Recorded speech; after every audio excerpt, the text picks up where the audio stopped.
Ever since Gauss's release, the Acceltra has been a fan favorite. This weapon is being used by tons of Tenno.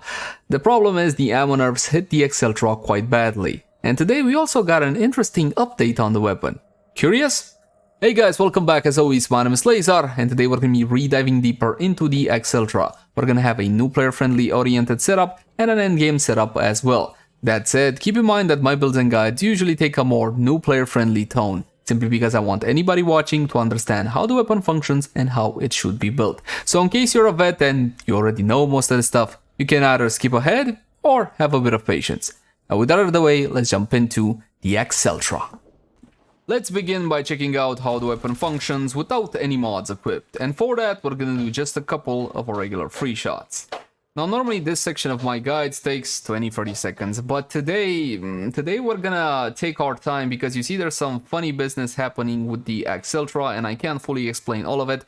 This has started happening ever since the Kullervo patch. To make this a bit more simpler to follow, we're gonna reduce the fire rate of the weapon and increase the critical chance so we get consistent crits out of the weapon with critical delay. This is gonna give you 200%, so 96% chance to crit, and that minus 20% fire rate. And the other one is called Vile Precision. This one gives you minus 90% weapon recoil, but more importantly for our purposes, the minus 36% fire rate. We're gonna stay within 7 meters just to see the impact damage alone, so the contact damage between the projectile and the actual target, and then we're gonna move away from those 7 meters so we can see the explosion damage as well. So first off, really close, 11, 7. Yes, sweetheart, I love you. Yes, can daddy test? 11, 7. 11, 7. Yes, baby. 11. 11. Can you say 7? Can you say 7? 7. Good girl. Mwah. All right, now let's see that explosion damage as well. 42 for the 11 one. And 59 for the 7-1. And if you keep on at this test, you will see that the numbers are consistent. The 7-1 will be generating 59, like so. And the 11-1, which should be the next one, will be generating 42 on the explosion. So the blue one generates more impact damage but less of an explosion, and the red one more of an explosion but less of an impact damage. And you might think, hey, things were always like this, right? No. This is a new thing, and if you take a look at the weapon stats, you will see you have a first attack and a second attack. It seems that the critical chance and critical multiplier and the status chance are the same for the first and second attack, but the damage is not. Also, this only portrays to the contact damage or the impact damage alone. You also got a guaranteed impact proc out of both of them. The radial attack only has one entry in the stats of the weapon, even though they will be doing different amounts of damage depending on which projectile you are hitting your target with. Now, to further illustrate the point, we're gonna go to Captura, believe it or not.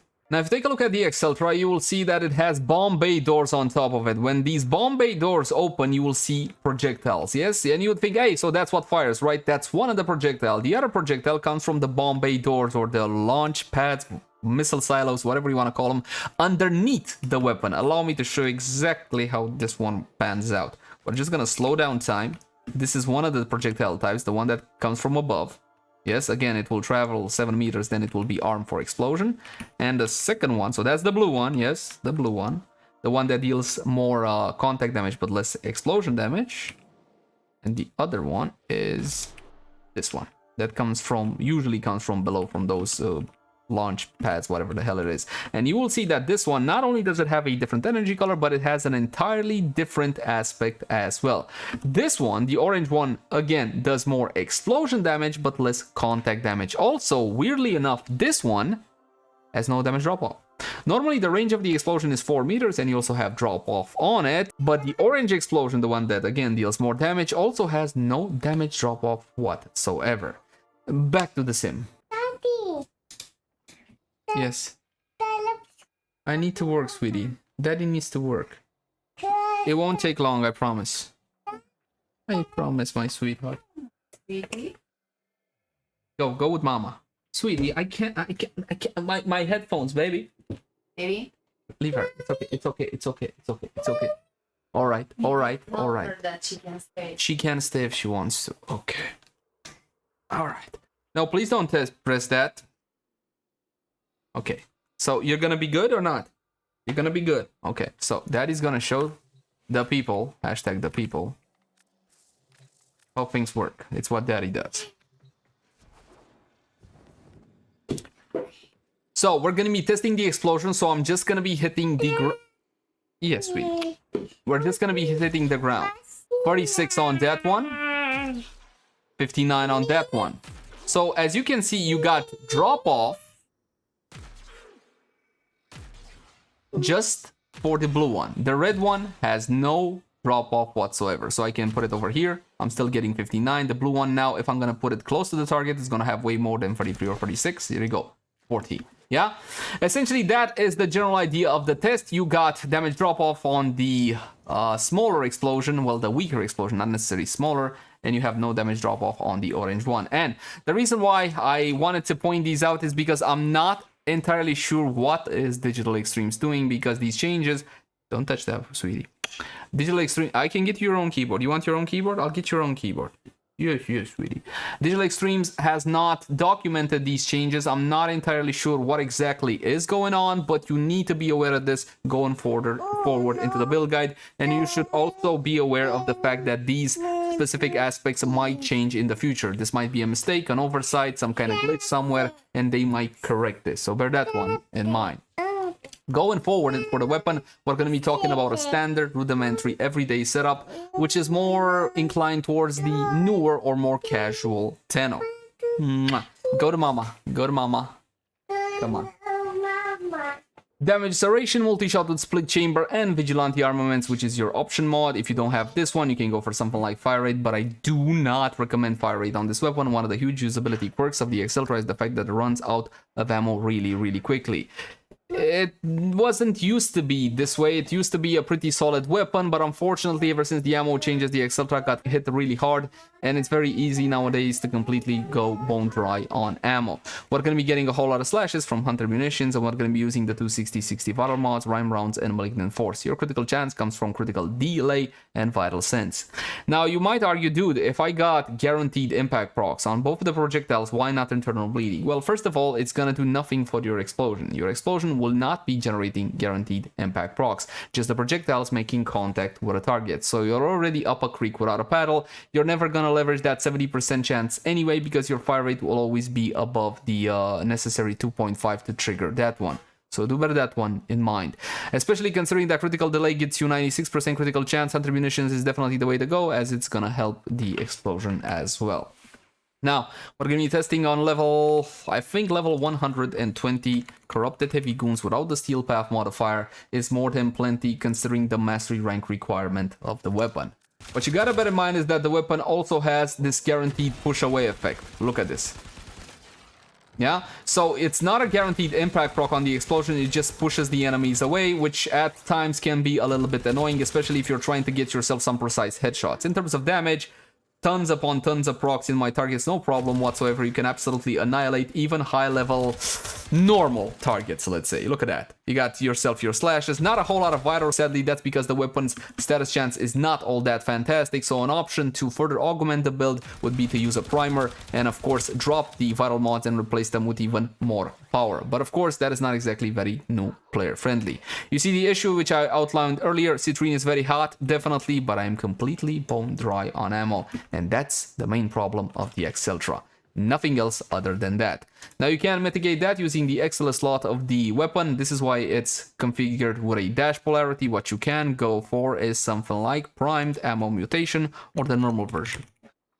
I normally don't really encourage anybody to use the prime version of ammo mutation, but in this case, in the case of the Acceltra, honestly, it is really needed. Obviously, if you don't have this one, you can just use the standard version instead.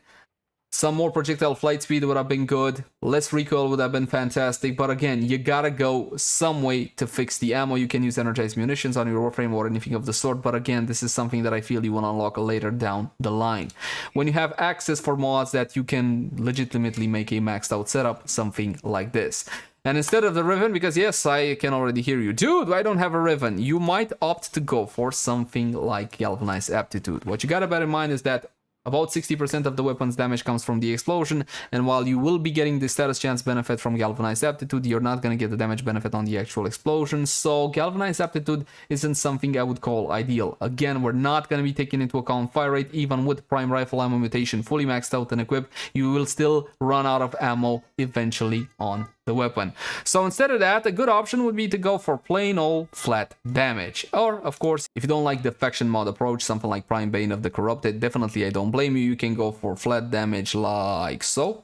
Serration or Amalgam Serration, depending on your own taste. Honestly, it's worth to go for the Amalgam one. You're just sacrificing 10% flat damage, which is not a big deal for that 25% sprint speed. But again, it is an option at this point. It's not something overly necessary. What you can do at this point is add another element to the weapon. Maybe you want to make something like Viral Heat. That's definitely a good idea. Or you can add some more usability to the weapon. The usability from my point of view is top-notch outside of the ammo issue. So you can go for something like Heat or more multi-shot. In this case, we're gonna go for the multi-shot with Vigilante armaments, like so.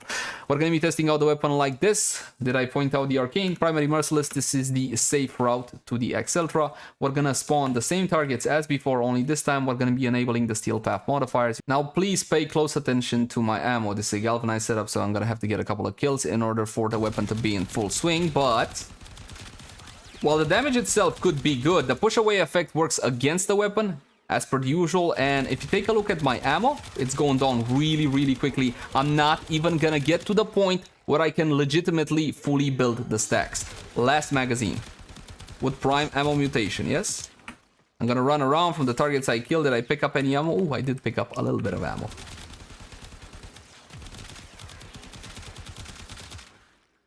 There you go.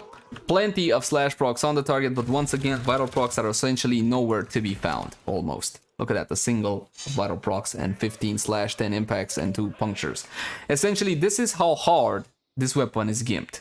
Nobody really cared about this one. Nobody really tested this one because essentially it is unusable because of the ammo issue. Prime ammo mutation doesn't really fully fix it, but what you can try to do is use energized munitions, yes, if you really want to make it work, or let's try with carrier and ammo case, yes. Ammo case will help you with that. Ammo case does the following: increases ammo capacity by 25% and converts ammo pickups into ammo for equipped weapon after 2 seconds. One more time. You can also use dispenser. Yes, we can use that dispenser from Protea, I believe. You can try that as well. Now we got 120. We're gonna try that one more time. Again, the power is there. The push away effect is entirely not needed. It actually works against the weapon. The push away effect could have been useful for some additional crowd control. The minimum range for the weapon to arm was put into place to mitigate the self-damage that you theoretically could have gotten on yourself, but now self-damage has been removed in Warframe. It can self-stagger you. I would remove that from the weapon as well. This is what you can expect. This is what you can expect. Essentially running out of ammo 24/7. You always gotta be very careful how hard you touch that trigger on the Acceltra. And again, that is anti-fun, at least from my subjective point of view. We're gonna be amplifying the build even further with a Riven mod. It's not as popular as it used to be, so the Riven disposition I think has gone up a tad. No, it's 1 out of 5. Never mind. It's still 1 out of 5, and this is a pretty good rolled Riven. You got yourself multi-shot, critical damage, and minus impact. Multi-shot really helps you a lot when it comes to preserving some of that ammo. We're gonna be going like so for the next test. And in order to give the weapon the best chance it has at winning, we're also going to be using a Bane mod. Since most of the damage is going to be coming from slash, you need to use yourself a Bane mod for the quote-unquote most powerful build. Same targets as before.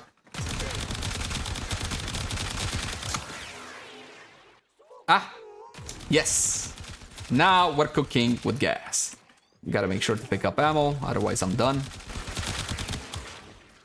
It might be a tall ask to say, hey, you gotta run it with carrier, but if you're gonna run it with carrier and prime ammo mutation, then I believe that the weapon is usable. What exactly are you gonna do if you get this one in circuit? Not pick it.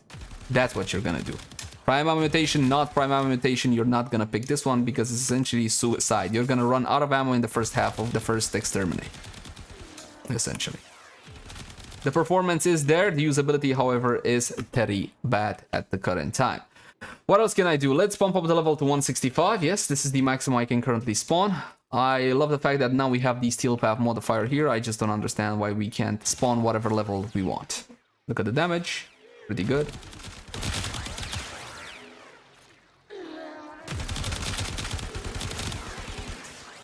Now, that's all well and good in a controlled environment, but next we're gonna go to an actual Steel Path mission. You're not gonna see targets these stuff because you're not just gonna see a mission where there's just corrupted heavy goons. You're gonna be seeing all sorts of enemies. We're gonna go fight the corrupted with the current build.